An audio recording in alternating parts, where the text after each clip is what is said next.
Britain is brilliant at pomp and ceremony, but I think as we're coming out of this winter with the cost of living crisis devastating people's lives and well-being, seeing the king ride through the streets in a golden carriage and a crown is going to feel like a slap in the face to many British people who are struggling. For the first time in 70 years, a new monarch will be crowned on Saturday. Some mild heckling at the proclamation of King Charles III last September resulted in arrests. But on Saturday, the anti-monarchy group Republic are coordinating protests across the UK.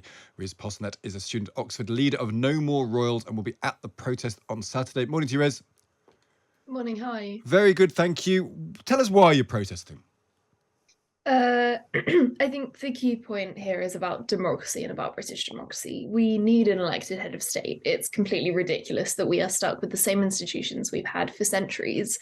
And Britain needs to move into the future with a head of state who is democratically elected and can better represent the interests of British people. But why? Because we have elected politicians who take the real decisions, and our royal head of state is predominantly a ceremonial function that lots of people like. It brings in tourists. It's accounted for a lot of the majesty in terms of buildings. There are upsides to having a more decorative head of state.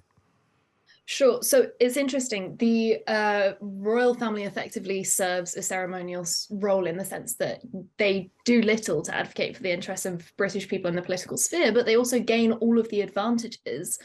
We can talk about the profits, the assets that they hold, but also just in terms of the law, we've seen them get away with legal scrapes. We've seen them lobby for issues, but not for issues that affect British people, issues which their sole priority is protecting their own interests. Is that true? Is that true of King Charles, though, Riz? Because he has for years and years and years been talking about environmentalism, an issue that fundamentally affects every single person in the world, and actually he has advocated very strongly for it.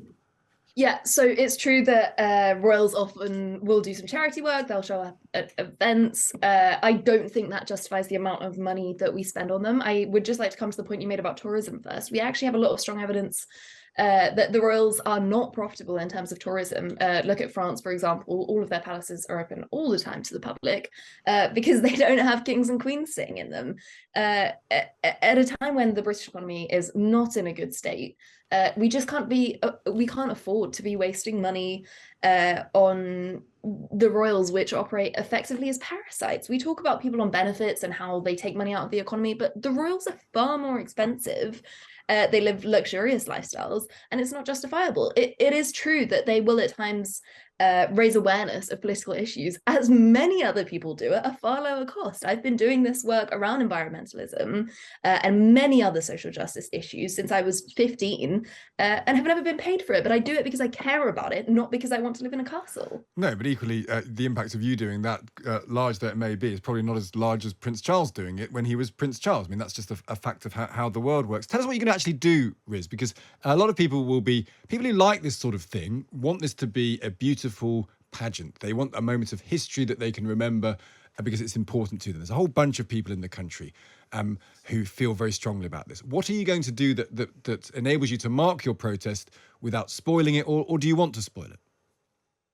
So the Republic protest will not disrupt the coronation. It's true that Britain is brilliant at pomp and ceremony, but I think as we're coming out of this winter with the cost of living crisis devastating people's lives and well-being, seeing the king ride through the streets in a golden carriage and a crown is going to feel like a slap in the face to many British people who are struggling.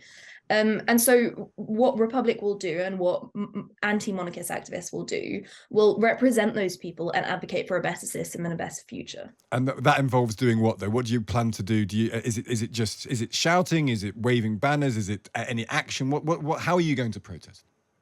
So there'll be many people in London doing the banner thing, talking to people, doing chants, kind of just putting this issue on the table at a time when we need to talk about it. I personally will be organising an event in my city, speaking to people in the streets, chatting to them about what they feel about republicanism and about the monarchy. I remember the street parties that I attended as a child with the Diamond Jubilee and the Olympics and the fun that they were. So I'm putting on this really fun event to give back to my community, to talk to people about this issue, and importantly, to raise funds for homelessness charities in my city, because I live in an incredibly economically unequal city. And I really think that's what this issue is about. It's about distribution. Okay, well, Riz, great to speak to you. Thank you so much for joining us.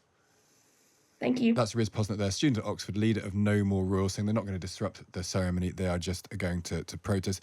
It just reminds me of, we've talked about this before, but just if you haven't seen Nick Cave's version of what he's going to do, he's going to be attending the coronation. His view on it is this: I hold an inexplicable emotional attachment to the royals, the strangeness of them, the deeply eccentric nature of the whole affair that so perfectly reflects the unique weirdness of Britain itself. I'm just drawn to that kind of thing, the bizarre, the uncanny, the stupefyingly spectacular, the awe-inspiring.